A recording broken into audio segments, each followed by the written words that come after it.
আসসালামু আলাইকুম এভরিওয়ান, সবাই কেমন আছেন? আশা করছি সবাই ভালো আছেন।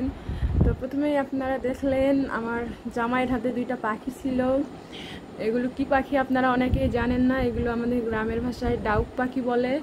তো আজকে আমি ডাউক পাখির মাংস রান্না করব।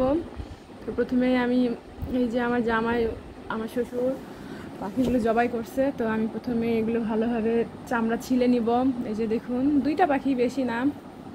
এই যে আমি মাংস কেটে নিয়েছি। এখন আমি কড়াইতে পেঁয়াজ দিয়ে দিচ্ছি। প্যানে পেঁয়াজ, রসুন, হলুদ, মরিচ, স্বাদ মতো লবণ এবং সব মশলা, এখানে আদা বাটা, জিরা বাটা, গরম মশলা, সরিষার তেল দিয়ে ভালোভাবে মেখে নিচ্ছি। আপনারা চাইলে হাত দিয়ে মেখে নিতে পারেন। আচ্ছা, এই পাখিগুলো কে কে চিনেন এবং কে কে খেয়েছেন আমাকে বলবেন তো। এই যে আমি মাংসগুলো ভালোভাবে পরিষ্কার করে নিয়েছি। এখন আমি এখানে দিয়ে দিচ্ছি, দিয়ে ভালোভাবে মিশিয়ে নেব।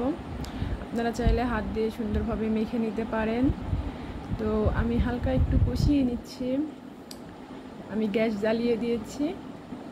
তো আমি ভালোভাবে একটু কষিয়ে পানি দিয়ে দিব, কিছুক্ষণের জন্য পানি দিয়ে ঢেকে দিব।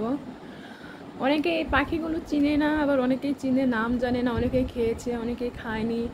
আসলে গ্রামে মাঝে মধ্যে দেখা যায়, কিন্তু শহর এলাকায় এরকম পাখি দেখা যায় না। আমি যে কিছুক্ষণ পর ভালোভাবে কষিয়ে নিব। যে এখন কষাচ্ছি। বিশেষ করে পাখির মাংস কিন্তু মেখে রান্না করলে বেশি স্বাদ লাগে এবং ভালোভাবে কষাতে হয়। আপনি যত বেশি কষাবেন মাংসের টেস্ট তত বেশি। এই যে আমি আবারও পানি দিয়ে আবারও কষিয়ে নিচ্ছি। আমি এরকম 3-4 বার কষিয়ে নিয়েছি।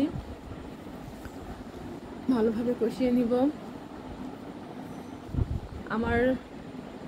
আমার চ্যানেলটি সাবস্ক্রাইব করবেন, পাশে থাকবেন এবং নতুন নতুন রেসিপি আপনাদের মাঝে আমি শেয়ার করব। এই যে আমার রান্না শেষ, দেখুন কত